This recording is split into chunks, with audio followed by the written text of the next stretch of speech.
Si c'est ainsi alors je n'ai pas le choix, fais le nécessaire. Le nécessaire sera fait. 6 mois plus tard, Patrick perdit son père de cause mystérieuse. Belle maman, désolée pour tout. Sache que je suis de tout cœur avec toi. Tout se passera pour le mieux, tu as toujours été tellement gentil avec moi, c'est le moment pour moi de te le rendre. Dis-toi bien qu'il est allé se reposer, il n'a pas souffert, c'était un homme juste et aujourd'hui il est en paix. Merci beaucoup ma fille pour ces paroles, ce n'est pas évident mais, nous allons devoir vivre avec. 2 jours plus tard. Ma belle-fille chérie, demande à mon fils de passer urgemment à la maison s'il te plaît, je n'arrive pas à le joindre depuis ce matin. Ses oncles sont déjà là, nous l'attendons pour les préparatifs. Comment ça, il est déjà au pays?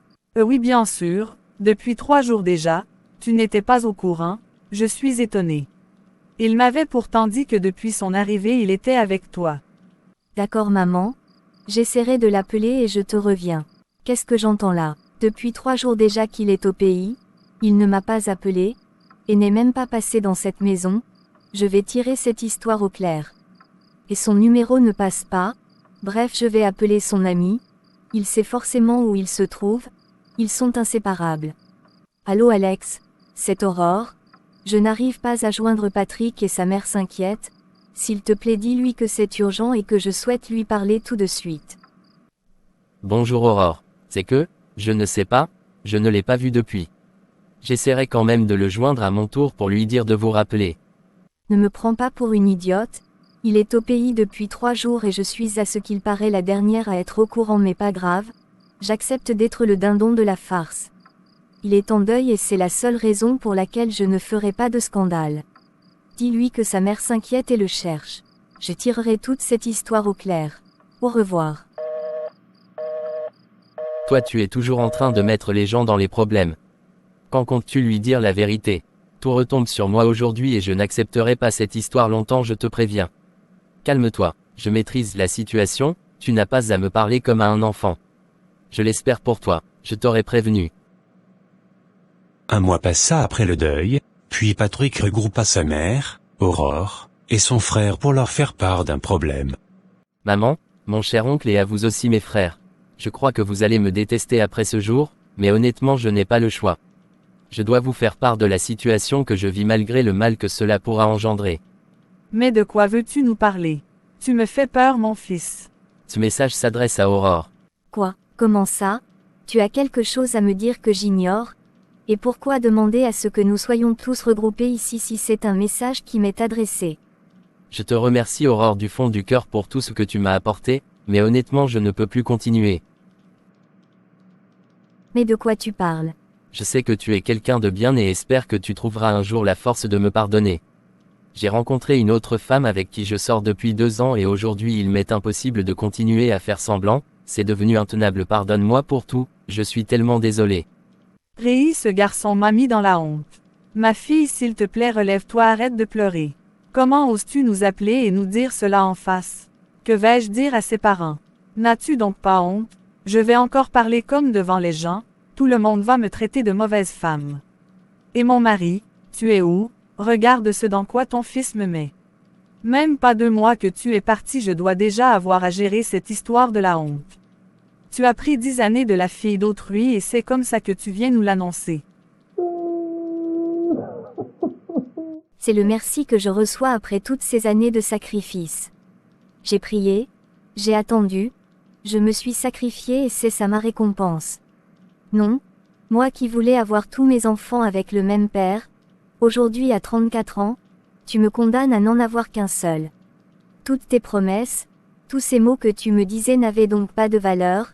Non, Seigneur non, 12 années de relation, 12 ans c'est ainsi qu'on me remercie. Non, si ce n'est que pour un autre enfant ne t'inquiète pas, je pourrais t'aider à en avoir d'autres. Je pourrais t'en faire, ce n'est pas un problème. Quoi, tu es venu pour rompre? Mais tu oses me proposer de telles saletés. Moi qui étais censée être ta femme, c'est à ça que je suis réduite aujourd'hui, jusqu'à me proposer de me faire un autre enfant juste par pitié. Tu as payé ce loyer 2 ans mais tu n'y as jamais mis les pieds alors que tu venais ici au pays et passais des jours chez cette fille. Avais-je besoin de ta pitié? Si tu savais que tu n'allais pas m'épouser, fallait me laisser chez mes parents, j'aurais compris plutôt que m'infliger une telle honte. Mon père dont la santé est fragile, que vais-je lui dire? Qu'il avait raison depuis le début. Il m'a parlé maintes fois mais mes oreilles de femme amoureuse l'ont ignoré. Ma mère qui a déjà dit à tout le quartier que nous allions nous marier, comment elle va réagir par rapport à ça? Seigneur ta grâce, prends pitié, je risque mourir. 4 mois plus tard. Comme je te l'ai expliqué, voilà donc comment ça s'est passé. Je suis complètement brisée. Seigneur, ce n'est pas possible. Après 12 années de relation, il disparaît du jour au lendemain à cause de je ne sais qui. Ma sœur, il va vraiment falloir que tu sois forte, ça va être très dur pour toi les prochains jours. J'ai bien failli mourir, cette histoire a failli m'achever, et aujourd'hui figure-toi que j'ai des aérés de loyer. Il envoie l'argent du loyer quand il veut en me sortant qu'il n'a plus d'argent car son travail s'est arrêté, ils n'ont pas voulu renouveler son contrat. Comment je vais faire? Mon enfant fréquente l'école qui est juste à côté. Si le propriétaire nous met à la porte, elle ne pourra pas finir son année scolaire car la maison de mes parents est carrément à plus de 3 heures de route d'ici. Qui va l'y emmener et qui va la ramener? Je n'aurai même pas assez d'argent pour payer une nounou pour faire ce travail.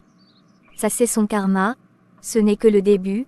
Le pire c'est que je n'arrive même pas à avoir pitié de lui. Pour ce loyer, excuse-moi mais je t'avais prévenu, je l'ai presque senti.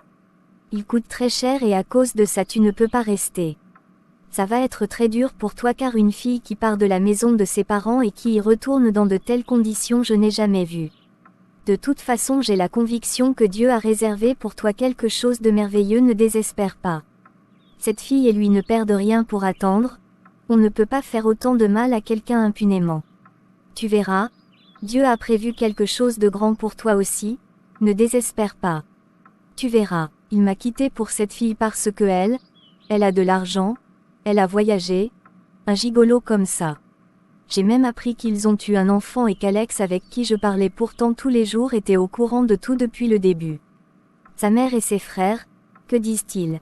Que veux-tu qu'ils disent? J'ai appris qu'il a payé la dot et s'est finalement marié à cette fille, ce qu'il n'a pas pu faire en 12 années avec moi, il l'a fait en 4 ans avec cette fille.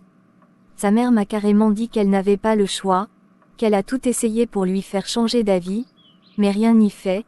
Il a refusé. Ce qui m'a le plus choqué c'est qu'elle m'appelait tous les jours pour me réconforter, mais a quand même trouvé le moyen d'aller au mariage de son fils, tout en me le cachant. Ai-je besoin de leur pitié? Une telle trahison? Je ne leur pardonnerai jamais ce qu'ils m'ont fait. Si j'étais vraiment sa fille comme elle le dit, aurait-elle accepté d'aller à ce mariage sachant ce que son fils m'a fait? Ou à la limite elle aurait pu me parler et me dire la vérité, plutôt qu'y aller par derrière comme une traîtresse. Je remets tout entre les mains de Dieu, j'ai été parfaite toutes ces années et je ne me reproche de rien, ce combat n'est plus le mien. Même Alex avec qui je croyais que le courant passait bien s'est bien moqué de moi.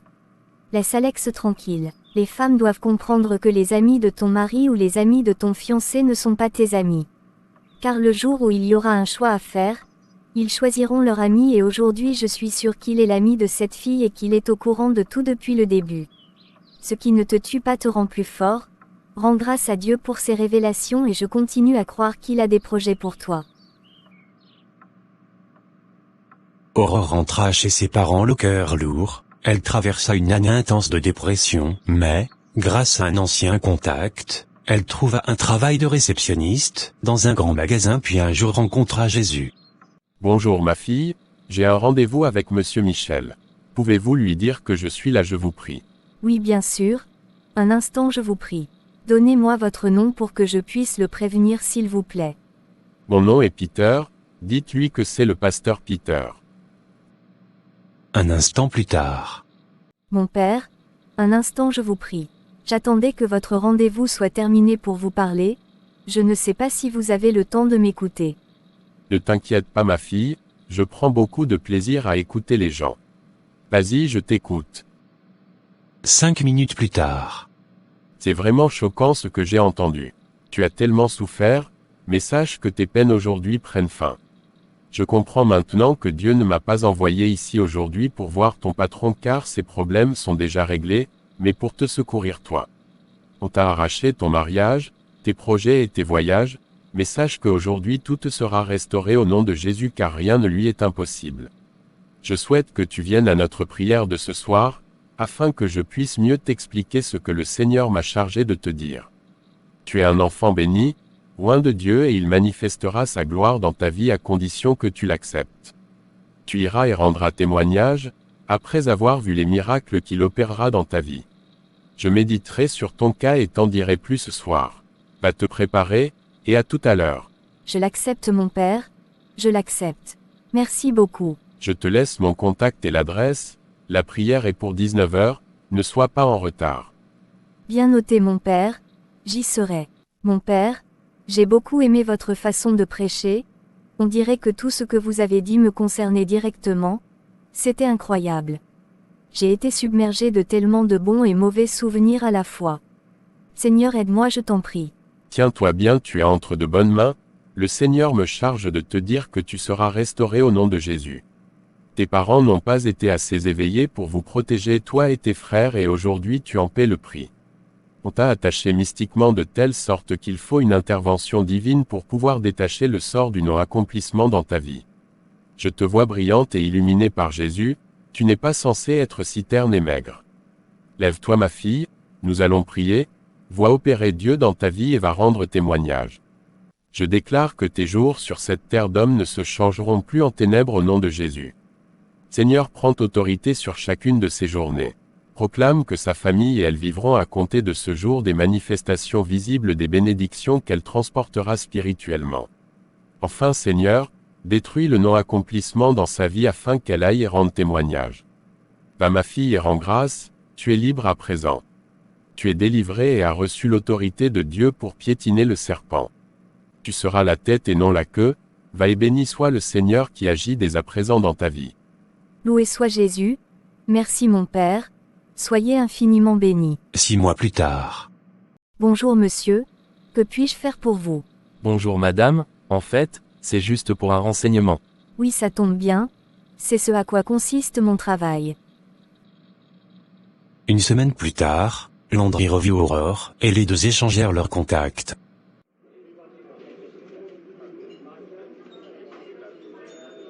Je suis très content de voir que tu as répondu à mon invitation. Tu as été si poli et gentil que je n'ai pas pu dire non. Alors dis-moi, comment une femme aussi jolie que toi, fait pour être encore célibataire? Excuse-moi si tu trouves ma question indiscrète, c'est que tu me plais beaucoup et je cherche à mieux te connaître. Je veux quelque chose de solide et durable. Non je comprends, je peux tout expliquer, mais ce n'est vraiment pas facile. Vas-y ma chérie, je t'écoute. 15 minutes plus tard. Mais ce n'est pas possible. Comment peut-on faire ça à l'enfant de quelqu'un? Bref, peu importe. Ne t'inquiète pas, je suis là à présent. Les voies du Seigneur sont impénétrables. C'est ainsi que 6 mois plus tard, Aurore se maria à Landry et accoucha d'une petite fille quelques mois après. Elle est vraiment magnifique notre fille, elle me ressemble beaucoup. Je n'en attendais pas moins de toi. Je savais que c'était la première chose que tu allais regarder. Je t'aime ma chérie.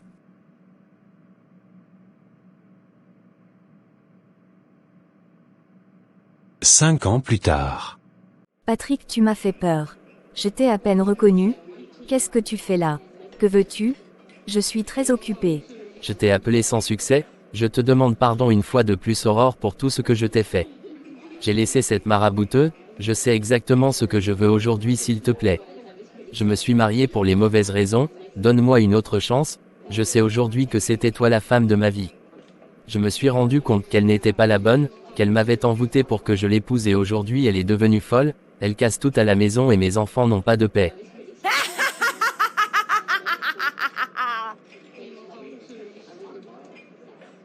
Si je n'avais pas donné ma vie à Dieu, je t'aurais maudit sur le champ. Regarde ce que tu es devenu, l'ombre de toi-même. Tu ne ressembles plus à rien. Je me suis sacrifié tant d'années pour que le Seigneur te bénisse, et quand ça a enfin été le cas, qu'as-tu fait? Tu nous as abandonné lâchement ma fille et moi pour aller vivre dans ton luxe parce que cette fille avait plus d'argent que moi. Vous avez vécu votre vie de rêve pendant que je supportais chez mes parents toutes sortes d'humiliations. Ce n'est pas grave, c'est du passé, le Seigneur m'a restauré mais ne vient plus jamais me tenter Satan.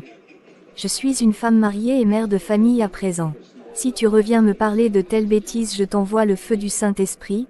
Il te calcinera jusqu'à la moelle et te rendra plus noir et plus laid que tu ne l'es déjà. Tu as gâché ma vie une première fois, va pas croire que je t'en redonnerai l'occasion. Ce que tu as rejeté, quelqu'un d'autre a su le valoriser. Si tu veux parler à ta fille, tu devras passer par mon mari. Au revoir, et ne t'approche plus jamais de moi. Exalté soit l'Éternel, qui veut la paix de son serviteur. Jamais je n'aurais cru un jour pouvoir oublier tout le mal qu'il m'a fait.